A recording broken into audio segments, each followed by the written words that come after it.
Shelby American has been keeping a secret from the car community for months. Yesterday at Barrett Jackson, they finally told us what it was. Now the question is it hot or is it not? Let's find out. Now, if you were with me a couple months ago, we were on this channel talking about the Ford Mustang GTD. Well, Shelby American came out with an announcement, and today we're going to talk about that. Now, I haven't really read too much into it so far. I just saw the news article on Facebook yesterday, and I found a YouTube video today released by Shelby American. So let's give it a watch and see what this car is all about. Welcome to Willow Springs International Raceway in sunny Southern California. The very same track where Carroll Shelby and his hot rodders tested the original Shelby GT350 over 60 years ago. Carroll Shelby, a legend, by the way. Love his work. In my opinion, everything Shelby related has gone downhill since that man passed away, and it's extremely sad that they're really not living up to his reputation. Today, we're here to show you the all-new Shelby GT350. From the mirror forward, you'll notice a fresh new design featuring an aluminum deep draw hood with... My first thought when hearing that they're doing an aluminum hood, which is like a typical thing, right? Is it gonna have the same aluminum oxidizing problem that all Mustang hoods have? Because I see it all the time with people that have stock hoods on their Mustangs. The paint is bubbling because the aluminum is oxidizing underneath of it. Brendan Shelby from 2007 actually just started doing the same. So, please fix that problem. functional vent for heat While we're here, let's talk a little bit about the front end of this car. Obviously, this is based off an S650 chassis, right? They just put their own little touches to it. Can we talk about the grille? First of all, this reminds me of the Hertz style Mustang GTs, whatever they call it that they rent from Hertz. Hold on, let me grab this for you. Let me put in a screen grab. This, the GTH is what they call it. The cars that Hertz physically rents out to people. This is the grille that I'm talking about. Do you see that? The little... I'm truly not a fan of that. I feel like it just looks weird. And if we go back to this, it's that matte black plastic that just looks so cheap. Like, it really cheapens the car up.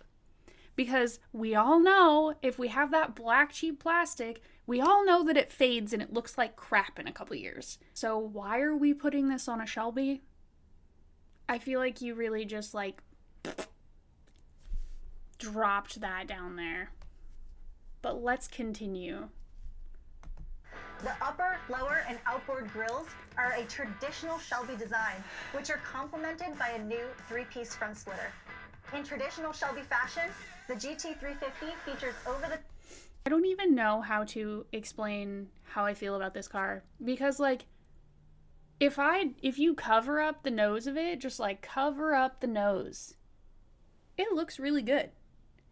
But if you cover up the rest of the car and just look at the nose, it is so bulky. It's huge. And I will say, when cars come out, at first I'm not a fan of them. When the S550 body style came out in 2015, didn't like it. Absolutely hated it. I own one now. But it doesn't have a stock front end on it. And I believe my front end looks better. But what is this? Why? What's with the extra black plastic under the grille? You could have just brought that painted piece up to where the plastic is just a little bit more. Where that little indentation is, you probably could have brought it up to there and it might have looked a little bit more normal. But I truly think that they put too much matte black plastic in this front end. The headlights, sick. The hood, love it. Every other part of the car, from this angle, the side, it looks like an S550. They just changed the front end of it. Every angle of it, but the grille part of the front bumper, it looks good. But let's move on. striping from front to back, and Shelby badging. And as we move to the rear of the car, you'll notice the ducktail spoiler with option. Okay, hold on. Let me go back just a touch right there. What is that? What here? This up to this ducktail spoiler. I understand it goes with the line, like the bottom of it goes with the line of the taillights, but it looks so bad. Why is there so much to it? It might not be bad, but With optional pedal. The combination of the ducktail spoiler and the wing, horrible. If you ordered this car, please do not do please don't do both. Just please don't. I like the wing. I do. Carson's fiber. Carbon fiber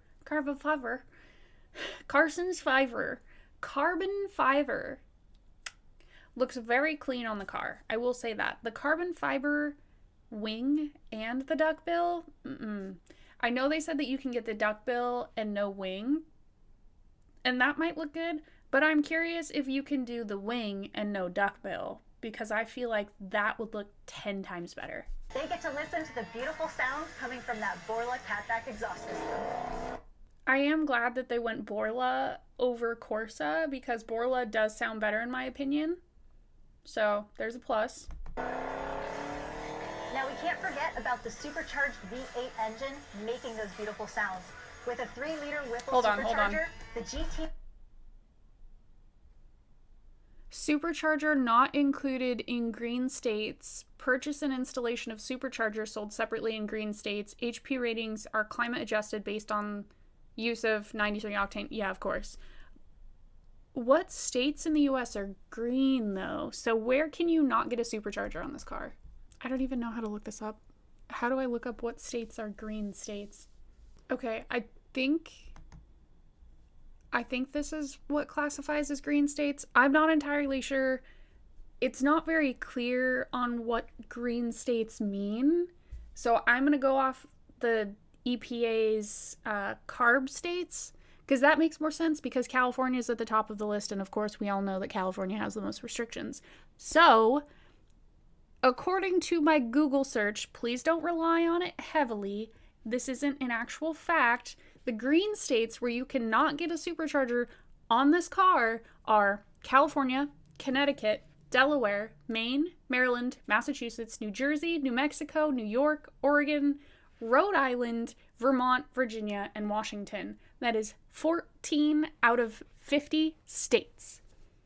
I hope that my search is not correct, because that's a lot of states to not be able to get the car that you want in. I know that they have to follow EPA regulations. This isn't on them. This is on the states that have those laws, but those laws suck. We can't forget about the supercharged V8 engine making those beautiful sounds.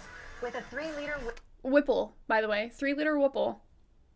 Whipple is a good brand for them to choose, so that's a plus in the little column there. Whipple supercharger, the GT350 makes 810 horsepower. That's not bad. It sounds really good. I will say that I do love supercharger sounds. Actually, I love any boost sounds. Like, any boost sounds just make a car person happy, you know? Makes you feel all warm and fuzzy inside. The Shelby GT350 offers performance suspension and adjustable front and rear sway bars for superior handling. You can have confidence in every corner, riding on 20-inch aluminum flow-forged wheels wrapped in Michelin Pilot Sports. Aluminum is, love it. I wonder if on the GT350R package they're gonna offer carbon fiber wheels again though, because I know that they did that on the previous one. So I'm curious if they're gonna do that on the package for this car. Curious to see that. Not only will you enjoy every second driving the new Shelby GT350, but you can also appreciate the interior, featuring all leather seat recovers.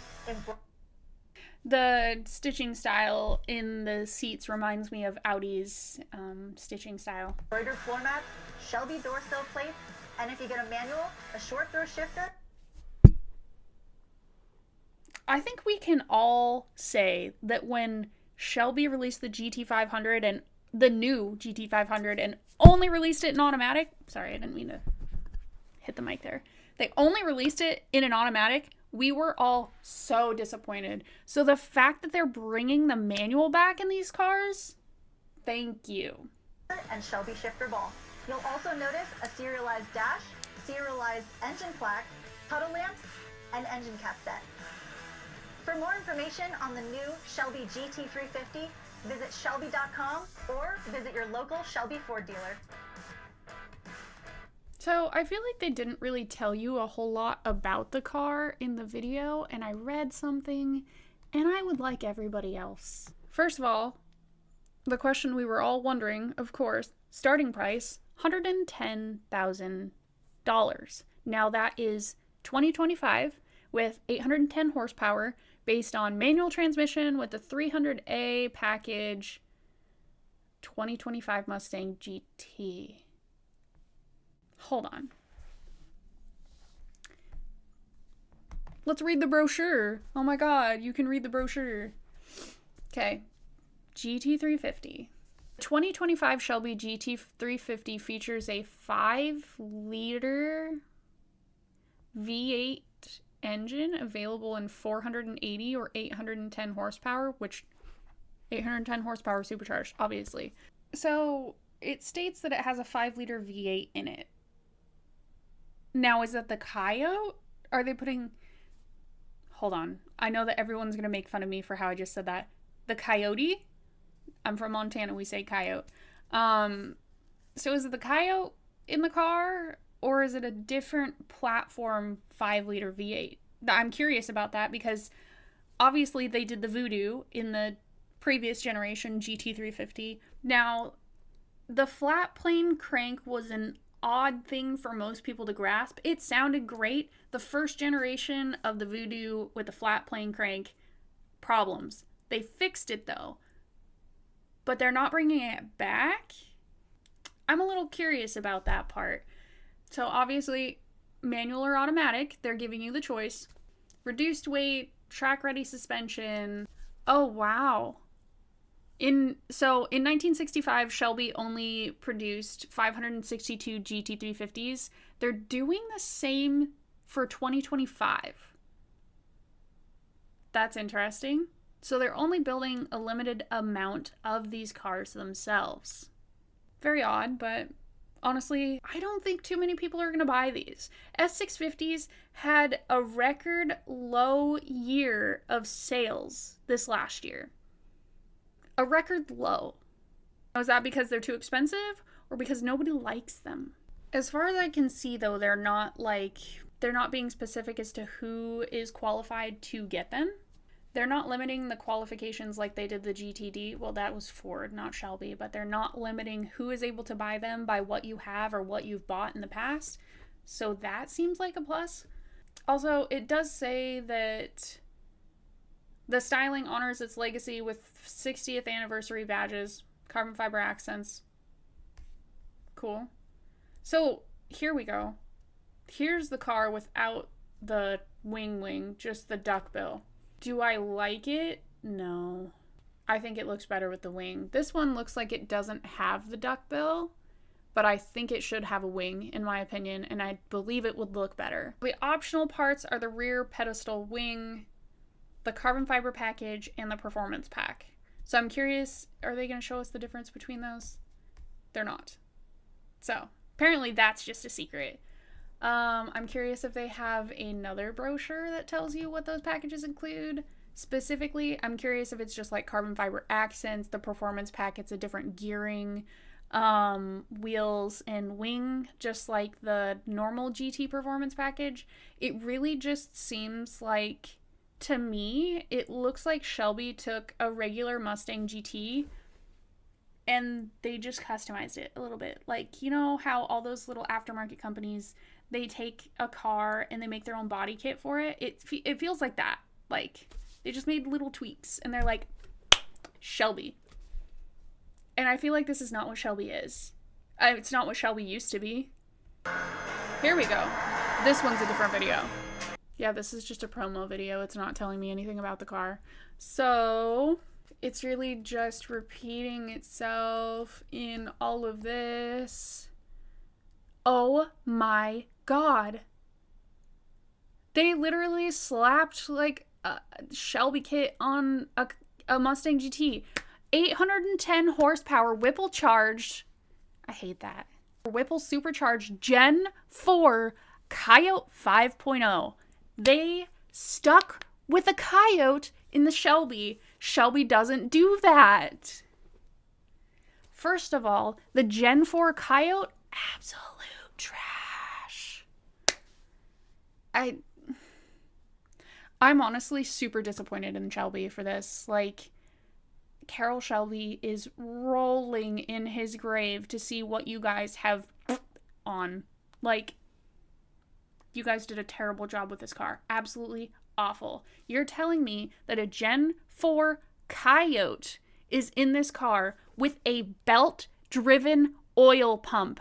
A belt-driven oil pump. Who thought of that, by the way? Who thought that putting a wear item on an oil pump was a good idea? And if they changed that, cool. Please, for the love of God, don't ever put that in a car again. The Coyotes already have problems with their oil pump gears. That's why everyone switches to billet. And then Ford was just like, let's put a belt instead. A belt. I feel like I've also heard that the Gen 4s can't handle as much horsepower as like the Gen 2s and 3s stock. So I'm curious how well this motor is actually going to hold up at this horsepower level with a supercharger. I don't care about the wheels. I really just care about the actual like engine components and performance of this car. It literally looks like a Mustang GT. It's a Mustang GT with a Whipple. And it says Shelby. I'm extremely disappointed in this car. I can't believe this. New attention grabbing option. Okay. Blue, black. These are all boring. It's boring. Race red. I do love race red on this with white stripes. I think that's tasteful. The amount of information released on this is quite disappointing because right now, I know that it was just released at Barrett Jackson. But they're saying there's the GT350 and the GT350r. It's not saying what comes in the GT350r. So is it going to be carbon fiber wheels? There was actually a handful of GT350r options. So I'm curious if it's all going to be the same or if they changed it. I don't know. They didn't state it. They also say there's a performance package option. Is it a normal performance package option that you could get on the Mustang GT? With like different gearing, different seats, different wheels, like different wing, which I don't think so because they say they only offer 2 wings. The amount of information that Shelby released is very, very minimum. And quite honestly, asking if this car is hot or not, it's not. It truly isn't. I think that Shelby American did not do what Shelby American does with their cars. Final car that was released that was a true Shelby and an actual legend was the 1314 GT500, and that was the last car that Carroll Shelby was around for. That car, absolute legend, best Shelby, in my opinion, that Shelby has ever made, and it will go down in history. Everything was done right with this car, and they haven't done anything great since. And you can quote me on that. I don't care if you think otherwise. The 1314 GT500 was the best GT500 to be produced by Shelby. Mic drop. They haven't released a good car since. So, to recap, this new GT350/GT350R is basically a Mustang GT performance pack with a different bumper, Shelby badges, and a Whipple. That's what it seems like to me. Base price is $110, which that is the manual transmission Whipple. So it's not really clear what adds to that and how much it adds. I guess Shelby will continue to release that. If you live in a certain 14 states, you cannot get the car with a supercharger. They will not let you. It is sold separately. So I'm curious what that puts the base price down to, because at that point, you're really just buying a Mustang GT, and you may as well just build it yourself. Except you don't get the Shelby badges. Ooh. This is literally just an up badge GT. For the love of God, make Shelby great again. Because what the absolute is this? Shelby American, you absolutely flopped with this car. What testing have you put it through to make sure that you're not going to have issues? Honestly, it's probably good that they are only doing limited production numbers on this car, because I don't think they're going to sell very many of them. I truly don't. I mean, with a base price of $110 and you're getting a Whipple GT. I don't even know what the base price of a regular GT is. Let me look at this. So the base price for a regular GT, it ranges, but what I'm seeing, it's like 45 to 50. 45 to 50 versus 110. This you can build, and you won't spend $110,000 base, by the way. This you can build and spend less money and have the same car, if not faster. Sure, it's not a Shelby car, but at this point, is the name really worth it anymore? Because it doesn't seem like it is.